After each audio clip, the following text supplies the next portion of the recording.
Hello folks and welcome back. In this presentation, I'm going to be going over chapter 11 from my book. That's going to cover the strawman deception, trusts, reincarnation and consciousness traps. Okay, so I'm just going to skim over the important parts of this whole legalese, legal tricks and traps, strawman deception topic, as I have got a lot more in-depth detailed presentations that I've done on my YouTube, AG Middleditch, as well as at my website and inside my private course. Okay, but we're going to have a look at more of an esoteric lens as well, and blending in, some more of these facets that connect into the ET, meta-terrestrial, terrestrial agendas and technologies and philosophies behind these systems, okay, to prove the connection back into these invisible control structures. And otherwise, just highlight the important points to go over it. It's kind of like a revision, okay, and then obviously, dive into a little bit of reincarnation and consciousness traps, which I have to elucidate.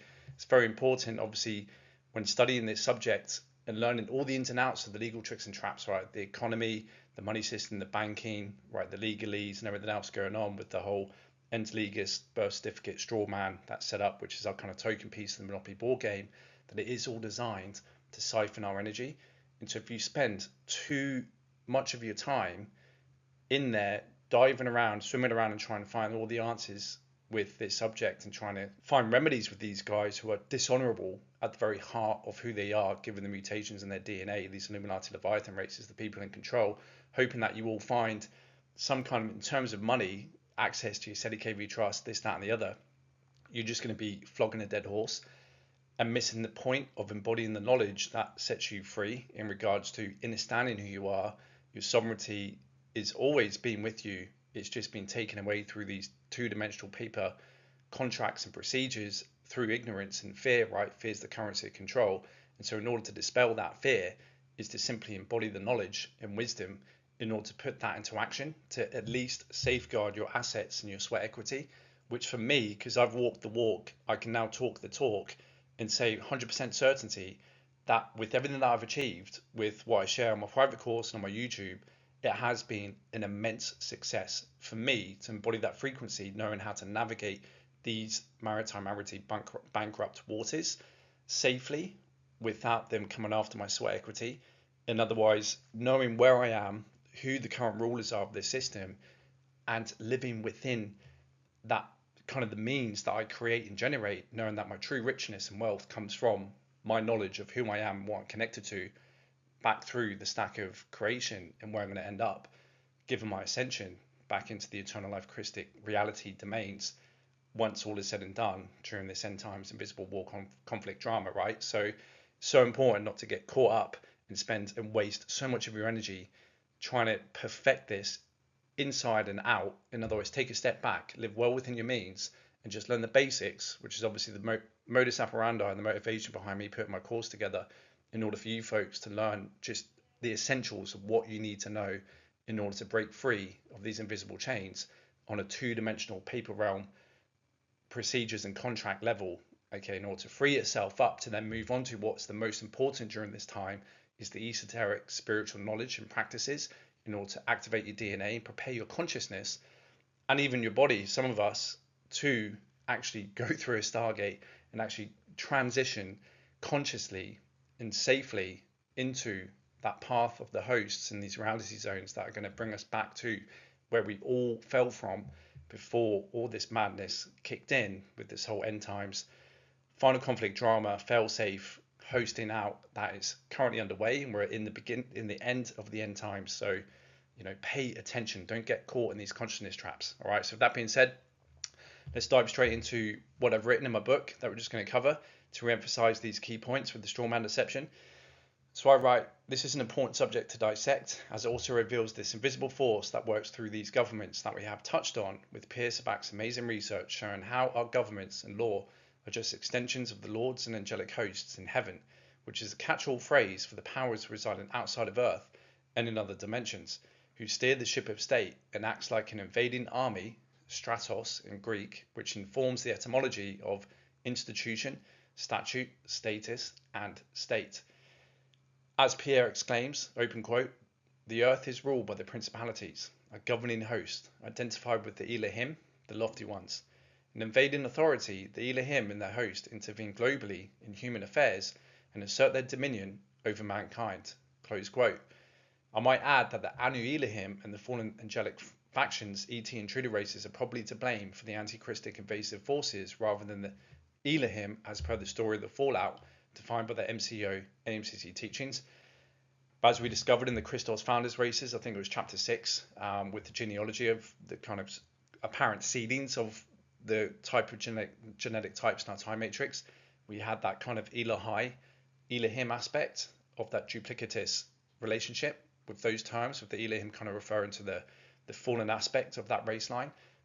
And likewise with the Seraphim, you kind of got that Seraphim aspect again, kind of referencing the fallen aspect of those race lines, those collectives. So moreover, he claims, open quote, the legislative model stipulates the law of heaven imposed upon the earth. He emphasizes how the boat symbolism, as we will see, is evidence of this mooring of earth to heaven through the ship of state, which is politics, religion, which is boat, law, which is dock of law / maritime law, and economics, which is mercantile law / shipping. We have kingship, citizenship, government, with ment being the root word of mental, implying governing the mind, where government derives from the Latin gubernere, to steer or to pilot, and French governor, to steer, be at the helm of. We have inside governments, we have cabinets, okay, the same as cabins within ships. We have vassals, which are subordinate to a higher power, which shares similar phonetics and origins with their vessel. We have the nave inside a church, where people sit to worship their god, which shares its root in Latin with navis, meaning a ship, and is linked to the navy, which connects to the Latin word classis, which is a class, a division, army, or fleet, which goes into this classical tradition of the nobility, or Latin nobilis, meaning to know, which instructs a classified discourse of this hidden knowledge of extraterrestrial governance. As Pierre writes, open quote, Sir, noble, sea, as in look, see, watcher, and sea, as in the ocean, sailor. The noble is a watcher, an overseer of the ship of state. Idiosyncratic, the wordplays describe the watcher in situ to water. Definitions idiomatic of a blue blood embodied as an angel or noble is in lordship, end quote. As we saw with Kenneth Scott's research with the two-pillar Masonic system of the line of the king, which is the law of the land / state, and the line of the priest, which is the ecclesiastical law / religion, we get this church and state paradigm of governance that is otherwise reflected in the Roman Catholic tradition. Roman signifying the state, and Catholic the church. It is through the line of the king, which is the monarch, that the fallen angelic bloodlines are grafted / seeded, which gives them sovereign rulership over the government that makes them mediators between heaven and earth. As Pierre reports, open quote, in summary, the sanctuary of God is stylized in the Hellenistic and Semitic mysteries as a boat concordant in the aforementioned text with the chariot, and interlinks conceptually with the government, the ship of state, the kingdom of God. An earthly facsimile, the temple or vessel, mirrors a theoretical boat that is docked in heaven and at a literal level conforms to the notion of religion, which in Latin means religare, which means to tie up and bind back or moor a ship, an exposition of worship, end quote. Overseeing all of this, we have the Holy See, and obviously it's phonetically similar to sea as in an ocean, through the form of the priests who act as intercessors, as we have discussed back in, I think, chapter 2 that was, when demanding tithing, which is basically tax, in order for you to pay your way from the bar to the car, if you recollect, which is your earth body to the eternal spirit body. That instructs the whole root of the word bank, and this banking system, as we broke down earlier from Kenneth Scott's research, with Anu being the mediator and bridge, or rather his son, Jesus Christ, in the Bible, where he says you cannot get to the Father, i.e. heaven, except through me, who are ultimately responsible for holding legal title over the whole earth until such time Jesus Christ returns, as stipulated with the papal unum sanctums they passed from the 15th to the 17th centuries. A history we will now quickly elucidate on, which again will reveal more important information to consider when assessing this entity, Jesus Christ, and reflecting upon the three Christ story along with the God in the Bible, Yahweh/Jehovah, and their prophecy of wanting to allow thy will be done on earth as it is in heaven, when establishing the supposed millennial kingdom and new heaven and new earth, which may be a prophecy woven into the split that's happening, but favoring the fallen angelic phantom path rather than true ascension. It can certainly be interpreted both ways. Okay, we know from the MCO AMCC teachings that the Catholic mob in Rome with the Vatican are linked to the Draconians, with the Protestants linked to the Anunnaki. They have, however, united in order to serve a common interest of neutralizing the Christic and Galilean races, and both agreed to come together to create the modern-day Bible and other religious texts to help control humanity. As we will see when looking at the moves from the Roman Catholic Church throughout the centuries, it seems like the Dracs, Anunnaki, United True Resistance are all jumping on this bandwagon to hold legal title to the whole Earth and all its beings and contents until such time JC returns. It is claimed from Iasha that the Dracs have always had majority control here on Earth, with the varying factions and Anunnaki still speculating for control here during this end times stellar activation cycle, who mostly rely on remote technologies, as we have seen with the Nebulan dyadic crystal grids and the Atlantean pollen implant network systems, etc. A brief look at this history shall paint the picture for us as to how the control and power has been established in modern times. Okay, but we have now the Fatali, which are meant to be the worst of these kind of fallen races that go into like proper demons, that are kind of used in the external infrastructure of both of these, or many of these sectors of these warring angelic races and their technologies. And so it's all spearheaded by these guys who are certainly working through, I think, all of them beneath them, as being the top of the top of the worst of the fallen matrices, okay, that are now going up against the Guardian Alliance, right? So they're certainly playing off in order to provide, order out of chaos and divide and conquer. They're kind of playing all sides in this drama of these friendly enemies who behind the scenes are all kind of controlled by the same force, it seems.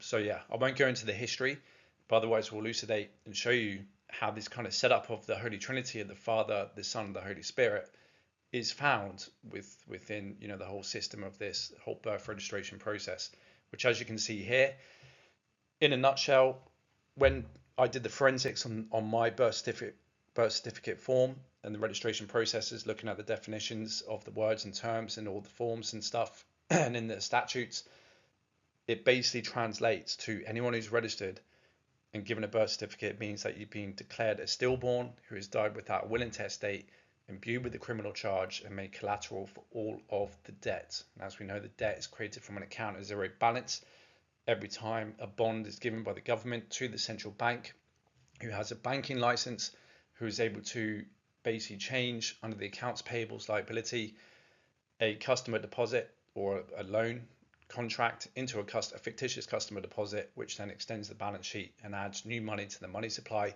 Thus, it is merely fairy dust. And you can see on the back of the birth certificate here, it's printed on security stock paper, which means that that has been made marketable. Okay, and so through this entity, which is linked to the stillborn or the stillbirth, which is the placenta, we have been made joinder and surety for this entity, which is dragged into the maritime admiralty jurisdiction, which is the commercial law of the seas, okay, which is operating now under bankruptcy, but otherwise disguised as statutory jurisdiction under the UCC, with every member state signed up to Unidroit. Just simply go to Unidroit, which is located in Rome near the Vatican. All of these countries are paying a copyright fee in order to base their statutory laws under this bankruptcy worldwide under international law, this UCC, but disguised as statutory jurisdiction within their court system. Okay, because everyone's in bankruptcy. Really easy to prove this. Jump on nationaldebtcalculator.com. If your government is in debt, they're operating under the same system with the international creditors. They are debtors. Okay, they are basically held under a hybrid chapter 7/chapter 11 bankruptcy. They've been restructured. Okay, and everything in bankruptcy has to be bonded, licensed, and insured. So here you can see within the kind of Protestant Bible pantheon of this kind of setup with what they've got, what I've learned through some of the gurus, with particularly Bill Turner. Kingdom of hell on earth, the kingdom of heaven on earth, okay, which is private. You're identifying yourself as the living son or daughter. You have captured your straw man under a security agreement. You've perfected that on a public platform such as a UCC or PPSR, and you've done other status correction papers in order to withdraw your consent, again, which is a big one. Lay your terms and conditions. The pen is far mightier than the sword, okay, in order to let them know, put them on notice, who you are, where your power lies, okay, and claim back your sovereignty that way, which is respected under silence acquiescence mostly, okay. And if you keep a paper trail, which is what I teach on the course, with setting up your own court of office under your own hand and seal, mastering the post-road mechanics, registering things yourself, you retain title and rights to that thing, you have all the power, right? And it'd be very difficult for them to pin you up against the cross, so to speak, which is what they get us to do if we identify ourselves to that straw man from cradle to grave. You'd be a lot freer, and yeah, they won't be able to penalise you unless you've actually done any harm to a living soul or their property, and you've got someone coming forth under penalties of perjury, under full commercial liability, with proof that you have done harm, right? Everything else is just commercial crap of charges and discharges going after this fiction under a colourable law system. Okay, so we're dealing with colourable title with this colourable money that was set up ever since they removed the gold, the substance that backed it. Okay, so yeah, very interesting. Like I said, I go into more depth in a lot of this with my YouTube presentations and inside my private course on my website. So just to re-emphasize the proof with breaking down this kind of trinity, as you can see in the IDs, you've got they always split the surname with your given name, identifying these two different parties. Then you have this kind of representation of this phantom aspect of this Holy Ghost version of yourself, which is linked to the straw man in all of these IDs, as you can see here with the labels. Okay, so yeah, it's proof is in the pudding. You can see it right there in black and white and in color, scanned in of my government issued IDs, because it's otherwise registered against my straw man entity, but they're otherwise telling me through the way they're structuring all these names and laying out the IDs that there are two separate entities here, which means that they're two separate accounts, and this goes into the foreign societies trust.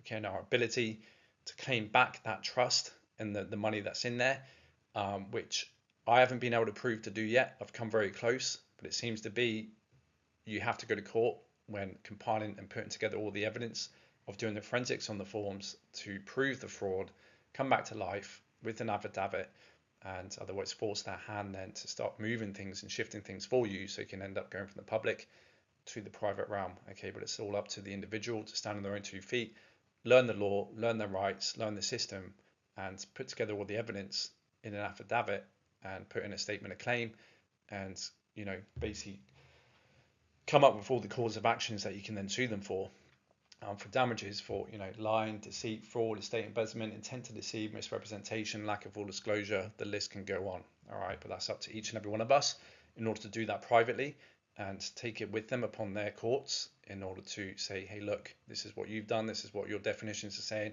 this is all the proof. There's nowhere to run or hide.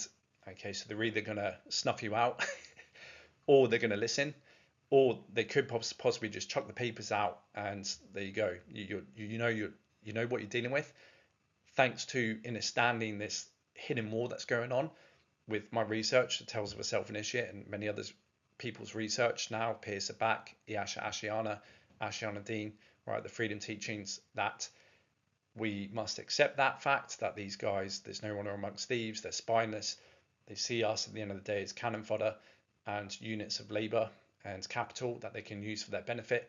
Okay, so just focus then on preserving what you have and what you're earning with your livelihoods, and transition into studying the spiritual teachings, activating your DNA and aligning yourself with that kind of Christic timeline spiral of ascension, or organic eternal life, rather than the Metatronic transhumanist fall, right? So very important not to get stuck in that consciousness trap. So like I said before, it's all designed to siphon our energy. Okay, so let's go into a little bit of history here, which is kind of just going to highlight everything I've taught on my course, in other words, my other presentations on YouTube. So we can see it has been a strategic effort to slowly move the whole world under this system of debased colorable currency, which in turn required a debased colorable law system to now govern the kind of contracts and transactions that were occurring in commerce today with these debased units of fiat debt notes we call money under this bankruptcy. The title of things we acquire are only colorable titles that is derived from the legal title held by the international creditors, which is the Crown, as all property has been pledged as collateral for the debt. Such titles as deed of title to a house and registered keeper for cars, for instance, in the UK, and careful examination looking up the definitions of these titles will reveal that you are a mere renter and user for the things you possess, and for that use you pay tax. Remember, possession is 9/10 of the law. What is the other tenth? It's title. Okay, and that's where the power lies. And as we saw prior to 1066, people held a legal title to the land, and now we don't. Okay, it's all crown land with real in Spanish meaning royal, hence real estate. You've got Real Madrid, which means Royal Madrid. Real estate is just an industry buying and selling an equitable title to the royal estate. They are allowing us all to rent, and for that rent, we have to pay a fee in the form of taxes. So 1933 was when this system really started to spread its global wings, using America to manifest destiny under their Washington Consensus, under the auspices of a post-war peacetime treaty with institutions such as NATO, the UN, World Bank, and IMF, responsible to help rebuild the world after the war. House Joint Resolution 192 effectively declared the USA bankrupt to the Federal Reserve, which again, international creditors, goes back to the Crown, who had moved in strategically under the agents of the Crown in the previous decades, forcing such acts as the Federal Reserve Act through in 1913. The privatisation of the money supply for government use already happened in England back in 1694 when the Bank of England was founded. The HJR 192 recalled all gold and silver coin in circulation in the USA and declared the new Federal Reserve note as legal tender, backed by the full faith and credit of the people. Through the Bretton Woods Agreement in 1944, the countries who joined and agreed to peg their currency against the US dollar, which was in turn backed by the convertibility to gold by $35 per troy ounce. It wasn't until around the 1970s that France had recognised that the USA had been abusing this setup, as they were creating US dollars from nothing every time a new loan was issued in order to buy up most of the developing nations through the form of packaged loans that were designed to default some point later when they manipulated the interest rates. So they'd come in and demand their pound of flesh when that happens, and built NATO bases on their soil, claimed a portion of their natural resources, and inserted a CIA compliant operative in power, amongst other things.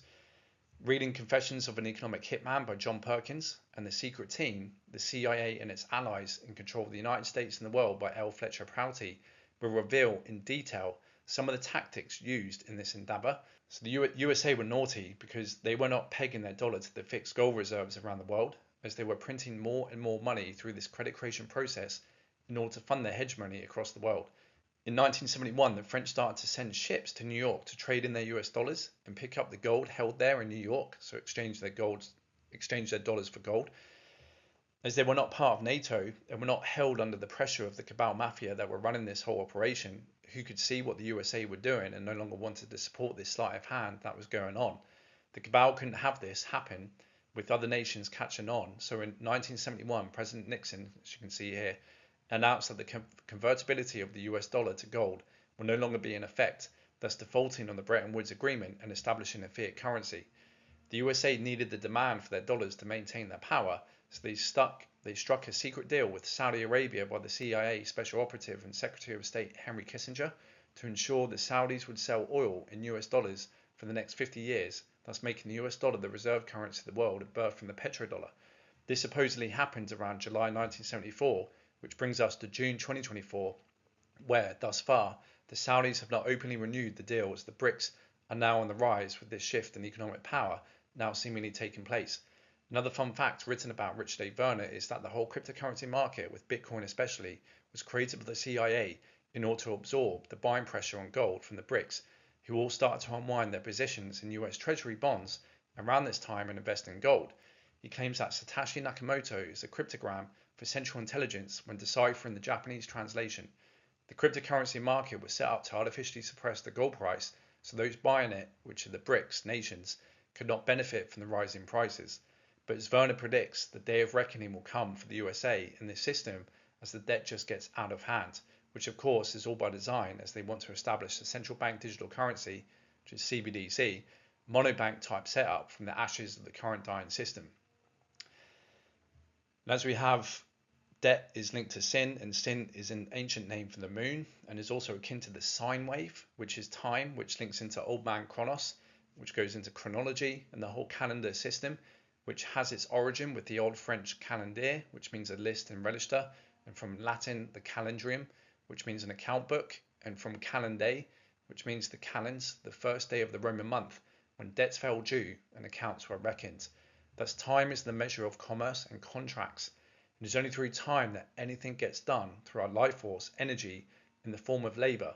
And just as with the concept of the pontiff and the bridge of Anu standing between us and our rightful eternal spiritual body and estate, we have the same kind of trolls who control the system to ensure only those worthy enough can unlock heaven on earth for themselves, but who are otherwise in the business of harvesting and controlling energy, which is the short side principle, if you recollect we went over, as depicted in the movie Jupiter Ascending, where the character played by Eddie Redmayne, Balaam Abrasax, says to Jupiter, which is the main character played by Mila Kunis, open quote, "Life is an act of consumption, Jupiter.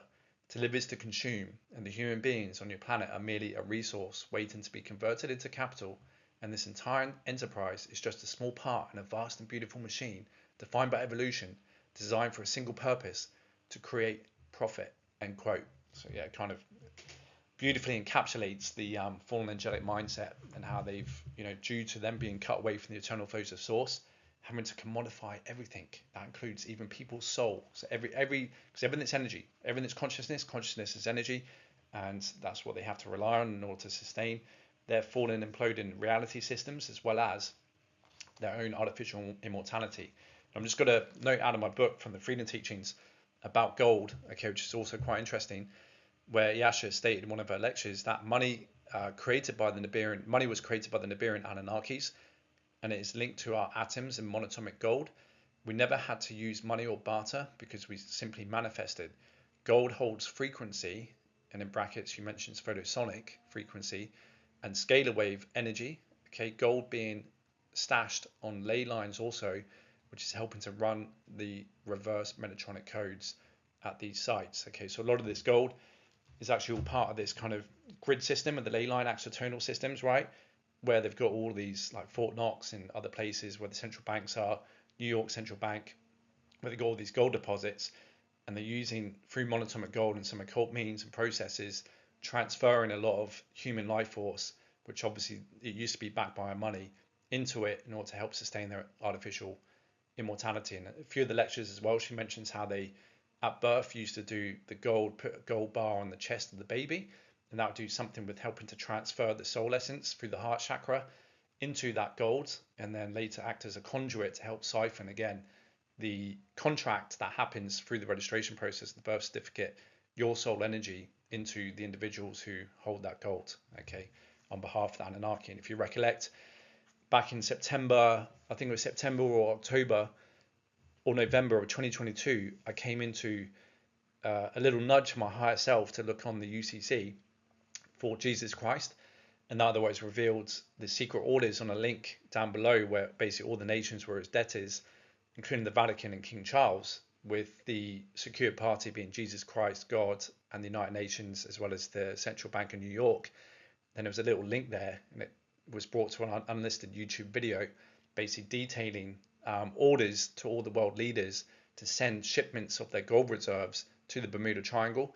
And if you recollect, that's where the Phoenix and Falcon wormholes are, which connect right into the Phantom Matrix Nibiru to these Anu Seraphim Anunnaki individuals, that we saw an actual order implemented from the ET ultra-terrestrial, metaterrestrial races down through the control structure here on Earth via a little filing and an unlisted YouTube video that would have been sent across these leaders in order to have that done, right? To literally put on Navy ships all of the gold reserves as they can, as much as they can, and then with the skeleton crew, with the helicopter on board, bring that into the Bermuda Triangle, where once it's there, leave the boat via helicopter, and God will take care of the rest, which means that the Anu Seraphim, these Anunnaki who need the gold, right, in order to help sustain their artificial immortality. So yeah, very interested.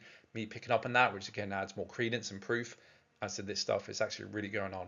So it seems most major industries are controlled by CEOs who are of the Jewish faith, okay, whose mystical texts are the Kabbalah, which is where I believe the term Kabbal originates from, with these Talmud/Kabbalah worshipping priests.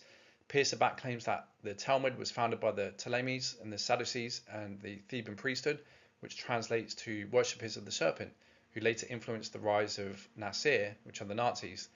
Above these guys, Pierre believes there is a hidden matriarch who facilitate grafted bloodlines through coitus relations with the serpent, as he refers to him as the jinn, that only Eucharist or children are permitted to enter this very secretive order, and rituals that take place with non-human entities.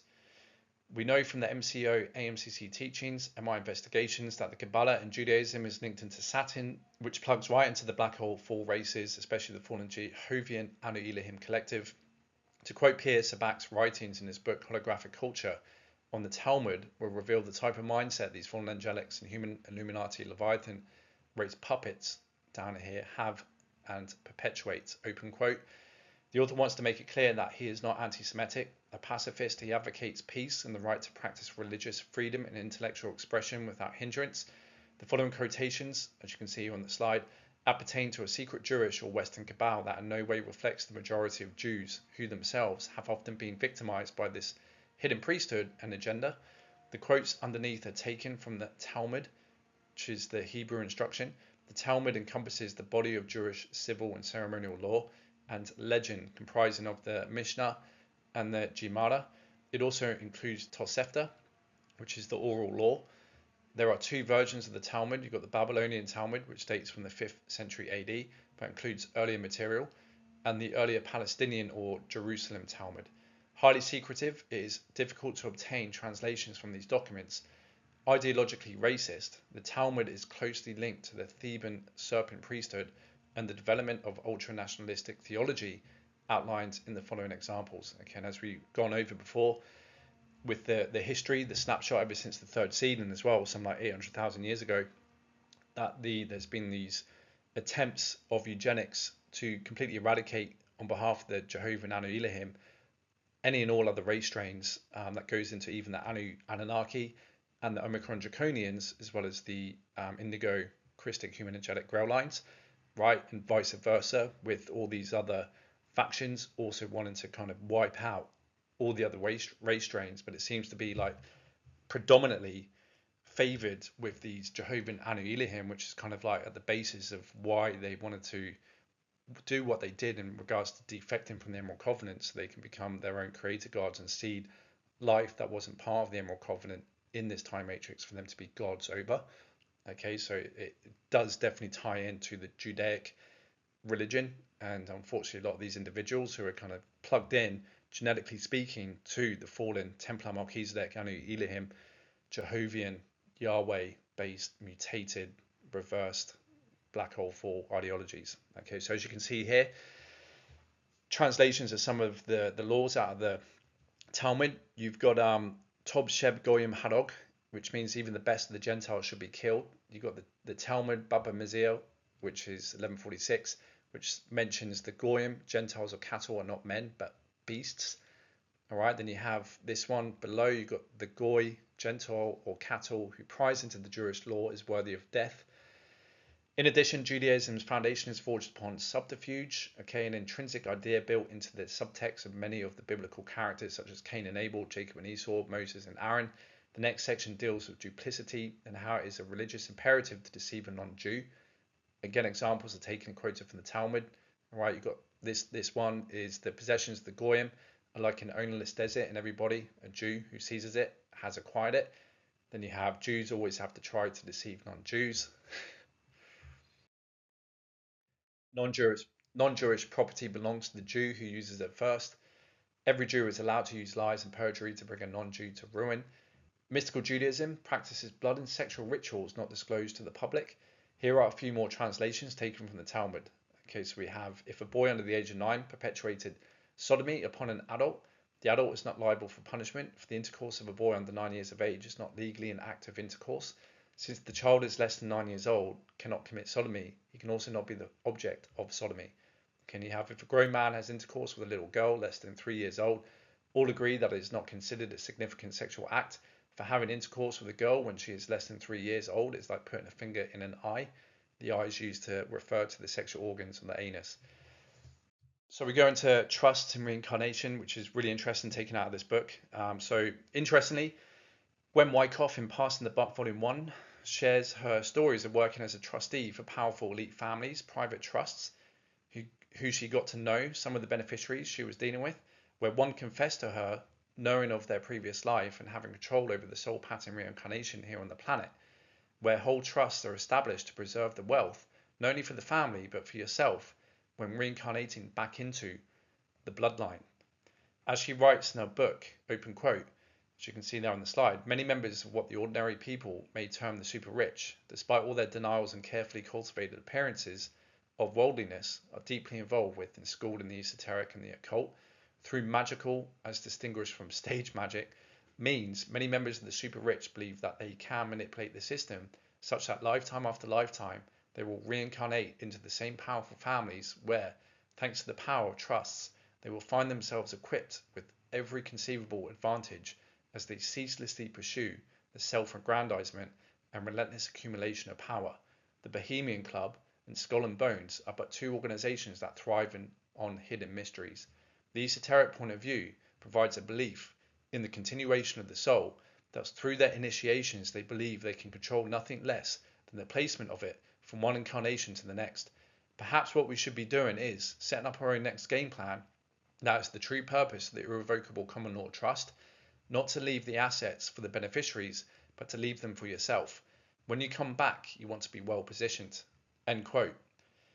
In an interesting article she shared also in a book, which was the title of the chapter was Origins of Incarnation, a political and religious history, published by Chris Populi, he makes the following remarks, open quote, the believer in this teaching tends to be responsible for his own progress and salvation. Such a person has no need of priests and little regard for external dead letter observance, rite, or conformity. Jesus, who did not possess even a rock upon which to rest his head, never used temples, but chose nature to convey his teachings. The Vatican's lavishness, its sumptuous churches, and its ostentatious ceremonies are a reminder of the polytheistic dissipation of the Roman society. The Church's control over the masses was maintained through the fear of hell and eternal damnation. Such beliefs provided a tremendous source of income for the Church and the states. Through payments of penitence, tithes, celebration of masses, and fees for absolution and the deliverance of sinners, the Church maintained its increased control over the state and the people for 1200 years, starting in 607 AD until declaring the Pope infallible in 1870. In 1231 to 1820, the feared and ignoble Inquisition began, also called the Holy Calling. The Inquisition was established by the papacy to punish heretics, people who believe in an afterlife, in reincarnation, and in the occult, threatened the universal control of the Church. And also another major factor within the freedom teachings was to also go after, raid, and get rid of the human angelic bloodlines here on the planet. The papacy proclaimed such beliefs to be the work of the devil, witchery, and heresy. Those accused of heresy were sent to gloomy dungeons to be tortured into recanting or killed if unwilling to do so. Unfortunately, fears of prosecution and damnation became inculcated in the minds of most Westerners. Throughout the centuries, their deep subconscious mind became conditioned. If everyone could be saved by being reborn in another body, the Church would lose its main excuse to save a sinner from eternal hell and damnation. Priests would lose their prestige and the Church its source of income. Man is reborn into the physical world hundreds of times. Such a sequence of existences is called reincarnation. Jesus to Nicodemus, a ruler of the Jews, said, truly, truly, I say to you, unless one is born again, he cannot see the kingdom of God. End quote. And I write, how interesting that through this lens of that passage in the Bible, when adding reincarnation, would place Earth and any physical reality / field and planet as the kingdom of God. Thus, to enjoy it is to literally be born again, albeit on a planet that won't blank slate you and subject you to vast manipulations. Okay, so the whole point of enjoying God's kingdom, which is there's many mansions because there's many 15-dimensional, 5-density holographic time matrices that we can choose to go and incarnate and take on a matter body form and live on an infinite amount of planets and systems and stars, etc. He continues, open quote, Spiritism teaches that on each reincarnation, man gradually acquires knowledge, wisdom, and responsibility, and importantly, DNA accretion. Okay, ever since the mutations happened, before what happened here on Earth with the history that's in Voyagers 2, Sequus and Mementi, we used to have longer lives and we were able to actually, through one lifetime, activate the necessary 12 substrand DNA template right in order for us to then go back up through the halls of Mementi stargates into Tara, which is Earth's density 5, density 2 counterpart, and ascend back into that portion of Tara that fell, okay, that created this solar system, right? And so now as a result of the mutations and the wars and the things that have happened and the seals put in our DNA, that had to then happen over multiple lifetimes through the necessity of death and reincarnation to accrete the necessary DNA frequencies to then one lifetime be able to make that transition. So he continues, his bodily shape is also perfected. Okay, he confronts his errors on the extra physical world and attempts to rectify them in the school of hard knocks of the physical world. He also consolidates his intellectual, moral, and spiritual achievements, as well as his good inclinations to the physical body. Unfortunately, sometimes his bad tendencies as well. Dennis in the Gospels, according to Spiritism by Kardec, explained that man never escapes the consequences of his faults because he is controlled by perfect and never failing laws. Such laws are known for millennia by Eastern religious schools as the laws of cause and effect and of karma. Jesus warned us, that which we sow, we shall reap. And again, if we recollect the kind of God source in the Emerald Covenant freedom teachings, does not play warden and does not judge. It's simply woven within the intelligent consciousness mathematics of every holographic time matrix of simple physics when it comes to cause and effect. But yeah, very interesting how even at like I said, human level, someone on the ground working as a trustee for some of these billionaires' trusts, right, speaking to the beneficiaries, all recall, or some of them at least recall, she confessed previous lives. And that's the whole modus operandi and motivation of wanting to keep a trust, because they know they'll be coming back in order to benefit from it. So we got in the book I write about consciousness traps. Okay, in reality, where deception is used continually as consciousness traps to enslave people's consciousness, it is important to comprehend the nature of consciousness traps. Becoming aware of what forces are stifling your force of will and taking away personal consent is your responsibility. It is critical to know that the stealing of personal will, the absolute death of your personal will, is the death of your consciousness. This is the most common consciousness trap on earth that's taken advantage of by the controllers. All right, so thanks for listening, folks. I'll see you over in the next chapter, which is the big one. That's going to go over what happened in 2020 with the bat out of hell, obviously the whole pandemic, the scandemic. Right, we're also going to touch on my out-of-body experiences, the shaman, galactivation, soul braid, walking experience, starseeds, indigos, FIMS, and karma. All right, so stay safe as always, stay sovereign, and I'll see you for the next one. Ciao for now.